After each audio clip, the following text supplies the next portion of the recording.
Hello and welcome, my dear friends. Welcome to Soul Alchemy Series 2.0, Season 2, I guess you could say. I have had a long hiatus from YouTube, and it has certainly been quite a journey of late. The initiation has been real. There has been a lot of initiation, and somewhat the resistance that was coming through had a lot to do with showing up and being in my expression, and so hence why it has been very quiet here on my beautiful YouTube channel. But I've just been out, well, I am out on a walk, coming to you on location, and it was somewhat reflective and a walk of contemplation, and I just felt really inspired to sit down and kind of share what was coming through with you. For me, walking at the moment feels very much part of the initiation experience and the integration and embodiment of the initiation. And since probably December 2025, intermittently, I've been having a lot of issues with my left knee and somewhat my left ankle, which the ankle had an old injury, but there's a lot going on with my knee. And so when I'm walking, particularly in a time like this, it really feels like I am walking forward, walking into the new, and it's interesting to observe the resistance that comes forward in the body in those moments as well. But what kind of was coming to me and what I wanted to really share in this particular video was this idea of the resistance and how sometimes we find ourselves in repeating patterns of resistance, avoidance, procrastination, maybe it's even in distraction, because we don't want to do the hard things. We don't want to face the hard things. And I was having this really kind of honest awareness within myself, really transparent conversation about the fact that there are things that I find myself bumping up against, and I am telling myself this story that, oh, this is like a glass ceiling, and why can't I ever break through this glass ceiling?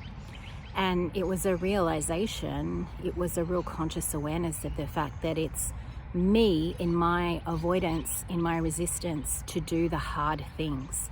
And I don't think I'm alone in that, and that's why it felt important to bring it through as part of this, return into the expression here on my YouTube. Is how often do we find ourselves knowing what the next step is, or knowing how to unstick ourselves? How many times have you said, I'm stuck here, or this always happens to me, or the expectation of disappointment, whatever it may be. But it's really interesting to examine with a little honesty, a little truth inwards, and see where are you actually creating that by not doing something that feels hard, or taking an action that feels uncomfortable, or taking any action, right? Sometimes the whole point of moving us out of a stuck phase is to take action, and it doesn't matter what that action is really. It's like, take a step and give yourself the space to feel as though you're stepping out of that. And that's why I think, my walks have become such an integral part of this without me even realizing until today, that it's symbolic of me saying, okay, well, I'm going to meet that hard thing. I'm going to feel it. I'm going to hold it. And I'm also going to just step through and walk with it and move with it. And I want to share that because I think that it's such a simple and easy practice, rather than getting hung up on, is this what I should be doing? Is this the right action? What do I do? Where do I go? Because that just builds the procrastination, and that builds that feeling of getting stuck, doesn't it? We kind of feel like we're churning our wheels in the mud. But what if you just took an action that stepped you into something different? Maybe it is going out for a walk You know, maybe it is picking up something to read. Maybe it's doing something that feels like it would really light your fires. Something my team have been saying to me, as well as this, facing myself and being honest with where I'm actually creating the resistance, and I'm creating this feeling of I can't move past this, or stuck. And it's lighting the fires again. What is bringing me passion? What is bringing me joy? You know, and that could be simple, as I said, coming back simply to this, is going for a walk and getting out in nature and getting out in the sun. And I can't tell you how much inspiration and clarity was just dropping in the minute I started my walk. It didn't even take more than a minute or two, and suddenly things started to flow and to move. And so it's finding that activity, that action, the movement that is going to help you create that. For me, it's walking, and it's getting out in some of my favorite walking places. But for you, it might be something different. It might be cooking, painting, it might be journaling, automatic writing. It might actually be going for a run, going to the gym. I mean, music, dancing, seeing, you know, connecting with others, seeing friends, seeing family. It's going to, you know, be up to you to also identify what your key is to help you get unstuck in those moments, because it is, as harsh as this sounds, it is a perception that we're stuck. It is a perception that we are stuck, because we always have a choice.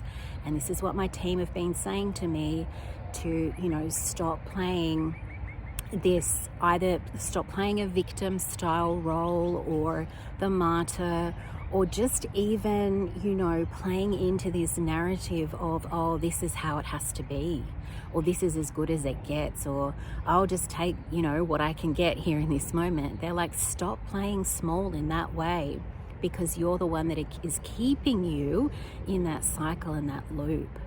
So I'm bringing that forward to kind of show you, I mean, this is just one part of what I'm moving through right now, and maybe it resonates, maybe it doesn't, so take it if it does, leave it if it doesn't. But it just felt really important in this transitional energy, threshold energy that we are feeling from the 7-7 Syrian Gateway energies and moving into the 8-8 Lionsgate energies. It, for me, feels very much like a threshold. And it's like, where can you meet yourself more deeply? Where can you listen to yourself more deeply? And where can you receive what you have not seen? Can you receive what you cannot see, to allow that to help inform you about where you can kind of tidy up some of that inner old threads, old patterns, inner stories, the stories and the narratives that we tell ourselves and we keep attached to. Where can we let them go? So, my friends, thank you for joining me on location in this bite-sized Soul Alchemy series return. And let me know in the comments below if this resonated or what you're feeling at the moment. Feel free to bring the weaving into the comments, because that will help me as well. Feel inspired to kind of bring through and talk about more of these things. It is a real energy of conscious co-creation right now. And so even when you're not feeling like that's what you're doing, you always are. And so that is why being intentional, being clear with our choice is really, really important. So thank you so much for joining me, sending you so much love, and I look forward to chatting again with you soon.